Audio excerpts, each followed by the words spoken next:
Pour comprendre d'une autre manière ce qui arrive à une partie du continent africain aujourd'hui, nous devons remonter très loin dans l'histoire, notamment pendant l'esclavage.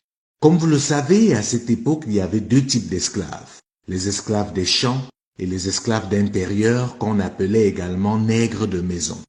Ces derniers se distinguaient par leur extrême docilité et leur manque de dignité. Ils adoraient leur maître car à leurs yeux, c'était un dieu. Ils aimaient leur maître plus que eux-mêmes, et c'est à cause d'eux que l'esclavage a duré 4 siècles. Ils étaient la meilleure arme des esclavagistes, car c'est eux qu'on utilisait pour combattre les dignes esclaves dans les champs de coton. Ils prenaient du plaisir et se sentaient supérieurs à leurs frères des champs, parce que eux, ils avaient droit au reste de table, ils pouvaient dormir dans la cave et porter les vieux vêtements du maître. Lorsque leurs frères des champs essayaient de leur faire entendre raison et militer pour la quête d'une évasion, ils ne comprenaient pas, car à leurs yeux, l'accomplissement ultime pour tout esclave, devenir nègre de maison. Même si parmi eux, certains acceptaient cette position par contrainte, notamment les femmes, et même par stratégie, ils n'étaient malheureusement pas très nombreux et se faisaient très souvent démasquer car leur dignité les rattrapait et trahissait leurs véritables intentions. Alors que les vrais nègres de maison, eux, étaient des experts dans leur domaine de prédilection, à savoir la lèche. Pourquoi nous revenons sur cet épisode aussi lointain qu'obscur? La raison est que cette catégorie d'Africains n'a pas disparu et n'est pas prête de disparaître. Ce qui a changé, c'est juste son appellation. On est passé de nègres de maison à évoluer pendant la colonisation et d'évoluer à collaborateurs, de collaborateurs à partenaires à nos jours. Souvenez-vous, pendant la colonisation, les nationalistes étaient qualifiés d'indigènes et ceux qui remerciaient le ciel pour la présence des colons étaient les évolués. Ces derniers avaient, comme c'était déjà le cas avec les nègres de maison, certains petits avantages, quasiment les mêmes qu'on donnait aux nègres de maison. Reste de table, vieux vêtements, et le Graal pour certains était de pouvoir arborer un jour le fameux casque colonial. C'est donc naturellement à ceux-là que les colons ont fait semblant de remettre le pouvoir au moment de ce qu'on a appelé la décolonisation. Il était vital pour les puissances coloniales de s'assurer que ce soit leur relais, à savoir les évolués, c'est-à-dire les nègres de maison, qui prennent les affaires. C'est pour cela que les dignes fils de l'Afrique, à l'instar de Lumumba, Kwame Nkrumah, Umnyobe, Thomas Sankara et bien d'autres, devaient être sacrifiés pour ne pas faire ombrage aux nègres de maison qu'on devait installer pour assurer la poursuite de l'exploitation de l'Afrique sans plus subir de critiques et de pression, puisque désormais ce n'est plus le colon qu'on voit, mais le nègre de maison qui souverainement décide de se faire aider par les gentils colons, et le terme politiquement correct pour désigner la colonisation qui se poursuit aujourd'hui, c'est bien sûr la coopération. Vous comprenez donc pourquoi il est plus important pour certains princes africains d'être mieux vus par la puissance coloniale que par leurs propres sujets.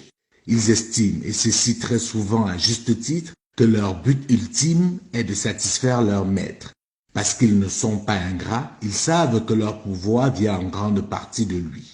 C'est tellement fort qu'ils se font concurrence pour savoir qui est le meilleur élève, c'est-à-dire qui donne le plus satisfaction au maître. Ce phénomène se développe également autour de ces princes africains. Ils ont aussi leurs nègres de maison qui sont très généralement leurs principaux collaborateurs, même si on y trouve aussi des capitaines d'industrie qui pensent qu'il est impossible de dissocier le monde politique du monde économique et même social. Pour ces derniers, leur chef est un dieu. D'ailleurs, pour paraphraser un ministre camerounais, c'est leur créateur. Et en tant que ses créatures, ils doivent l'adorer. Tout ce qu'il fait est bon. Et c'est pour cela qu'ils ont du mal à comprendre la réaction des esclaves des champs, entendez les vrais opposants, qui osent s'attaquer à un dieu si bon au lieu de s'incliner et espérer qu'un jour, il fasse d'eux également des nègres de maison. Ces nègres de maison sont là, autour des chefs. Ils savent au fond d'eux que la majorité de leurs congénères souffrent. Mais si eux, ils peuvent dormir au chaud, avoir à manger régulièrement à leur table, se soigner, se permettre tous les excès, Tout va pour le mieux dans le meilleur des mondes. Et ceux qui se plaignent doivent être matés avec la dernière énergie. Ce qui est risible avec cette catégorie d'Africains, c'est que si leur maître actuel venait à disparaître, ils auraient la même attitude vis-à-vis du prochain maître. Leur foi ne repose pas vraiment sur la croyance en leur maître, elle repose uniquement sur leur intérêt et leur lâcheté. Peu importe le maître, l'essentiel pour eux, c'est de rester nègres de maison à vie. Ceci dit, il ne faut pas croire que c'est seulement au niveau des hautes sphères du pouvoir qu'on retrouve les nègres de maison. Ils sont partout et se caractérisent par un complexe d'infériorité cinglant. Ils vous disent ne pas comprendre votre agacement, votre désir de changement, votre caractère inconscient. Ils vous demandent comment voulez-vous engager un combat perdu d'avance. Ils vous disent l'Afrique est maudite. Les autres sont plus forts, plus intelligents, plus beaux. Certains parmi eux se retrouvent dans la diaspora. Ils acceptent de faire les travaux les plus humiliants, peu importe. L'essentiel c'est qu'ils y soient. Oui, cette catégorie d'Africains existe encore et elle fait très mal à l'Afrique, même plus mal que les puissances coloniales. Très souvent par ignorance, mais comme disait quelqu'un, il n'y a de pire malade que celui qui ignore qu'il est. La question que je nous invite à nous poser aujourd'hui, c'est quelle catégorie d'esclaves sommes-nous? Sommes-nous des esclaves des champs ou des esclaves de maison? En répondant objectivement à cette question, nous marquerons un pas supplémentaire dans le combat pour la restauration de la dignité africaine.